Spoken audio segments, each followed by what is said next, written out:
Hello students, question है x age 3 years ago was 3 times the present age of y. At present z's age is twice the age of y. Also z is 12 years younger than x. What is the percentage of x? What is the percentage of z? तो देखिए क्या बोला है कि जो x है वो 3 साल पहले, तो x ये है अभी और 3 साल पहले इसकी एज से माइनस कर देंगे, वॉस कितना था 3 times the present age of y के। तो ये इक्वेशन आ गई हमारे पास। एट प्रेजेंट जेड्स एज, जो अभी प्रेजेंट में जेड की जो एज है वो कितना है, ट्वाइस है वाई की एज के।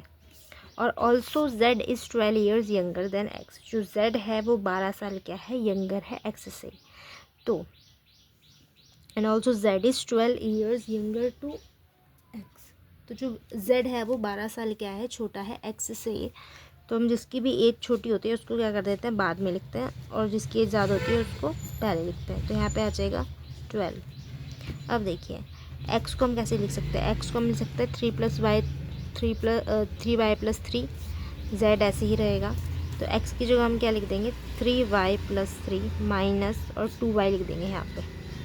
z की जगह क्या लिख देंगे, 2y लिख देंगे, इज इक्वल टू कितना आ जाएगा, 12 आ जाएगा। अब 3y में से 2y जाएगा तो कितना y बच जाएगा, 1y बच जाएगा, और ये जो 3 है ये इधर जाएगा माइनस में। तो 12 से 3 माइनस होगा इस तरीके से। तो जब 12 से 3 माइनस होगा तो 9 आ जाएगा, यानी कि y की वैल्यू कितनी आ गई है यहाँ पे, 9 आ गई है। तो अब z की यहाँ पे एज पूछी थी, तो y की वैल्यू कितना है हमारे पास, 9, और y जो है 2 के साथ मल्टीप्लाई में, यानी कि z की एज कितनी आ जाएगी, 18। z की जो प्रेजेंट एज है, z present age is equal to 18।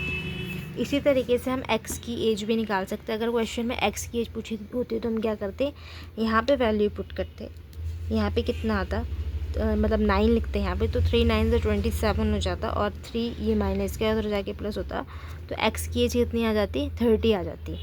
और इसी तरीके से y की एज भी आ सकती है, y की एज कितनी हो जाएगी, 9 हो जाएगी, इसकी हाफ हो जाएगी z की एज की।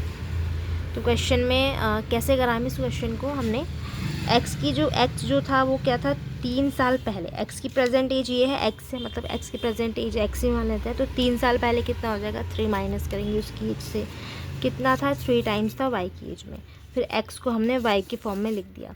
उसी तरीके से z जो था वो ट्वाइस था y की एज के। अभी ये कब की बात हो रही है, ये हो रही है प्रेजेंट की बात हो रही है, ये हो रही है प्रेजेंट की बात हो रही है। तो फिर और यहाँ पे एक और इक्वेशन दी थी, ये भी प्रेजेंट की इक्वेशन दी है इन्होंने, कि जो x है वो क्या है, ओल्डर है z की एज, z से 12 ईयर्स। तो फिर यहाँ पे हमने वैल्यूज़, ये जो वैल्यूज़ हमने निकाली y के फॉर्म में, ये तो y के फॉर्म में पहले ही से था, यहाँ पे वैल्यू पुट करके हमने y की वैल्यू निकाल दी, और उसके बाद हमने यहाँ पे z की वैल्यू निकाल दी। अगर आप z की डायरेक्टली भी एज निकालना चाहो तब भी निकाल सकते हो, पर उसमें थोड़ा सा मुश्किल हो जाएगा। तो ऐसे ही क्वेश्चन करना था। आई होप आपको समझ में आया होगा। अगर वीडियो अच्छी लगी तो प्लीज़ वीडियो को लाइक शेयर और चैनल को सब्सक्राइब कीजिए। Thank you for watching.